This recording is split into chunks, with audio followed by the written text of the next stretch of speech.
माननीय सेतु भान जी आज के बीच में आए हुए हैं, हम उनका धन्यवाद करना चाहते हैं।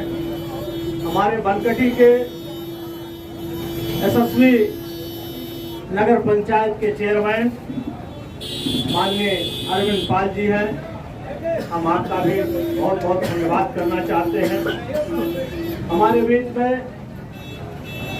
भारतीय जनता पार्टी के वरिष्ठ नेता प्रमोद पांडे जी, किसान मोर्चा के दिलीप पांडे जी, हमारे बीच में साहबुद्दीन निषाद जी अभी जो वक्ता के रूप में मुखातिब हुए हैं, दिवाकर सोनी जी हैं, अतुल भट्ट जी हैं, अरुण कुमार पांडे जी हैं, हमारे बीच में सचिन सिंह जी हैं, ब्रह्मानंद शुक्ला जी हैं, राम भवन श्रीवास्तव जी हैं, वेद त्रिपाठी जी हैं, फूलचंद श्रीवास्तव जी हैं, पौराणा सिंह जी हैं, बीडी पांडे जी हैं, शकील भाई जी हैं, बाबूलाल सिंह जी, हमारे बीच में भाजपा के वरिष्ठ नेता हैं जो आए हुए हैं, बबलू यादव जी, रिंकू सोनकर जी, राजन भाई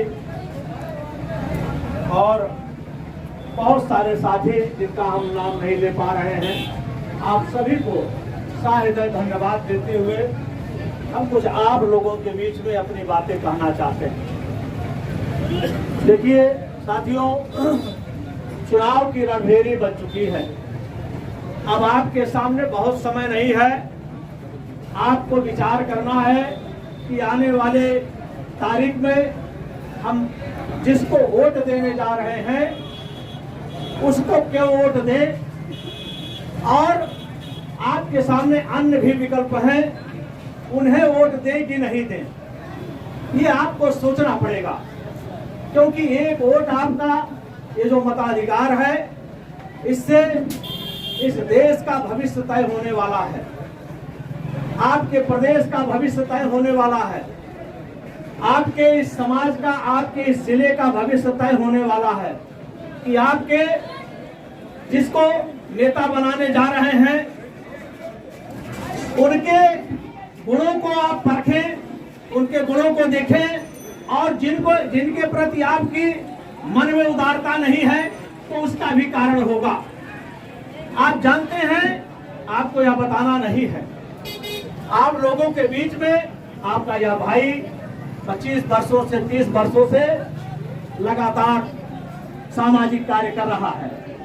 हमें बस्ती के बारे में आप लोगों को बहुत कुछ बताना नहीं है, और ना तो देश के बारे में बहुत कुछ बताना है। आप लोग सोशल मीडिया के माध्यम से, समाचार पत्रों के माध्यम से आप सारी बातों पर आप नजर रखते हैं। आजकल के मतदाता इतने गंवार नहीं हैं।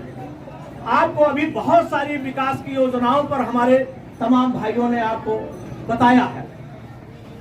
तो साथियों, आपने देखा कि इस देश जो कभी आपका यह देश अखंड भारत हुआ करता था, लेकिन क्या कारण थे कि उस भारत के कई टुकड़े हो गए।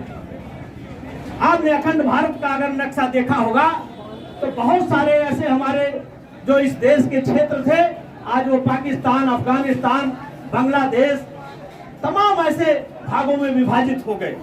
आखिर वो क्या कारण था? क्या आपका शौर्य कहीं चला गया था? क्या आपका पुरुषार्थ कहीं चला गया था?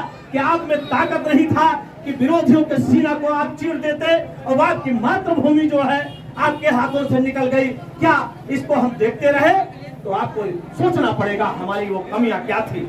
आप जानते हो, हमारा यह समाज कई भागों में बंट गया। हम जाति पात के आधार पर बांट दिए गए, हमारे साथ भेदभाव हुआ, और जिसके कारण हम देखते रह गए और हमारे भारत की भूमि हमसे निकल करके जाती रह गई। तो साथियों, क्या वही जिस तरह से लम्हों ने खता की थी और सदियों ने सजा पाई, क्या आज भी वही हम गलती करेंगे? क्या इसके लिए हम तैयार हैं? क्या हम यह सोचने के लिए तैयार हैं? तो साथियों, यह आपको सोचना होगा, हमें जातिवादी व्यवस्था से ऊपर उठना होगा, हमें भेदभाव, हमें हिंदू मुसलमान के भाव से अब बाहर निकल करके आज भारत माता की रक्षा के लिए, भारत के मान स्वाभिमान के लिए, भारत के हुकुम और हुक्मरान को के मजबूत बनाने के लिए कि सुरक्षित हाथों में भारत यह देश रहे, यह वोट आपको ऐसे व्यक्ति को देना है जो विरोधियों के घर में घुस कर करे हमला करता हो। आखिर वह शख्स कौन है? आपने देखा नहीं? भारत के उस पुरुषार्थ को देखा नहीं? आदरणीय मोदी जी का वह पुरुषार्थ आपने देखा नहीं कि घर में घुस करके विरोधियों को मारने वाला आज इस देश में कौन है? तो आपको एक ही नाम मिलेगा, वह नाम माननीय मोदी जी। तो साथियों, यह एक वोट जिस दिन आप कमल के फूल पर दबाएंगे तो वह ताकत केवल हरीश द्विवेदी को नहीं मिलने वाली है। उसी ताकत के बल पर देश का प्रधानमंत्री बनेगा और वह आपके देश की हिफाजत करेगा, आपकी हिफाजत करेगा, आपके मान सम्मान की हिफाजत करेगा। इसलिए हमें जाति के आधार पर बिल्कुल नहीं बंटना है, हमें इस पर किसी भी प्रपंच में नहीं जाना है और हमारा एक एक वोट भारत माता के लिए होगा। साथियों, विकास की बातें हम करते हैं। अब तो ये हो गया कि आपको वोट कहाँ करना है और क्यों करना है। तो आइए विकास पर भी दो शब्द चर्चा कर लेते हैं, जिस पर अभी साहेब दिन निषाद जी और दिलीप पांडे जी ने बताया।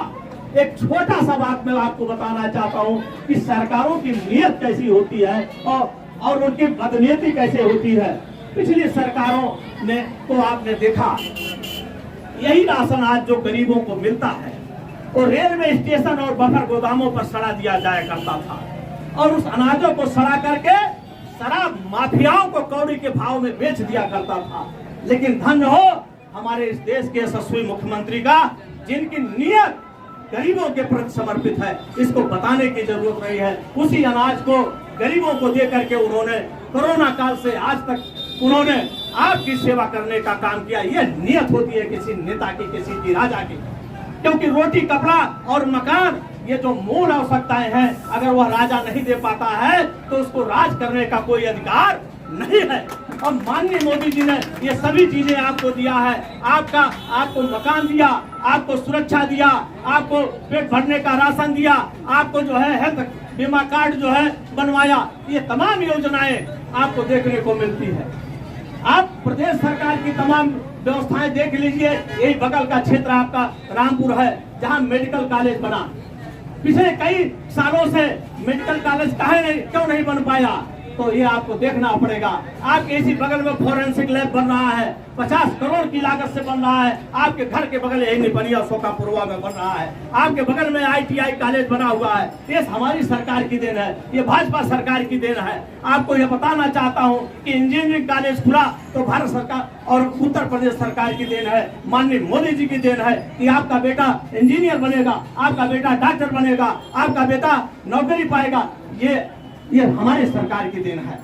आप समाजवादी सरकार और कांग्रेस को क्यों नहीं वोट देंगे, ये भी आप जान लीजिए। आपने पिछले दिनों देखा होगा पूरे प्रदेश में समाजवादी का तांडव, ये किसी से छुपा नहीं है। जब सरेआम लोगों को गोलियां मार दी जाती थी, सरेआम लोगों का दुकान लूट लिया जाता था, सरेआम डकैतियां पड़ती थी, ये कोई महजों के लोगों से भी नहीं छिपा हुआ है कि अराजकता अपने चरम सीमा पर थी। तो ऐसे सरकारों को क्या आप लेना चाहते हैं जो कल से गुंडे आपके सीने पर बंदूक रख करके आपको गोली मारने का काम करे, आपका धन लूटने का काम करे, व्यापारियों को लूटने का काम करे? क्या ऐसी सरकार को आप पुनः लाना चाहते हैं? तो एक ही जवाब आपको मिलेगा कि कदापि नहीं, ऐसी सरकार को हम किसी भी कीमत पर नहीं ले आएंगे। तो आपको यह सोचना पड़ेगा कि आपकी सुरक्षा कौन दे रहा है। तो एक ही आपको दिखाई पड़ेगा कि योगी जी का जो बुलडोजर है वो पूरे प्रदेश भर में आपकी सुरक्षा कर रहा है। और इसी बातों के साथ मैं आपको पुनः एक बार यह बताते हुए कि माननीय योगी जी और मोदी जी का हाथ मजबूत करने के लिए माननीय हरीश जी को आने वाले समय में कमल का फूल पर बटन दबा करके उनको सांसद बनाने का काम करें। वो आपके भाई हैं और मैं भी आपका भाई हूँ। यहाँ जितने लोग बैठे हुए हैं, आपको आवश्यकता पड़ेगी तो आप इनका हाथ पकड़ करके अपने सारे काम को कराइएगा। यह मैं आपसे वादा करता हूँ। जय हिंद, जय भारत।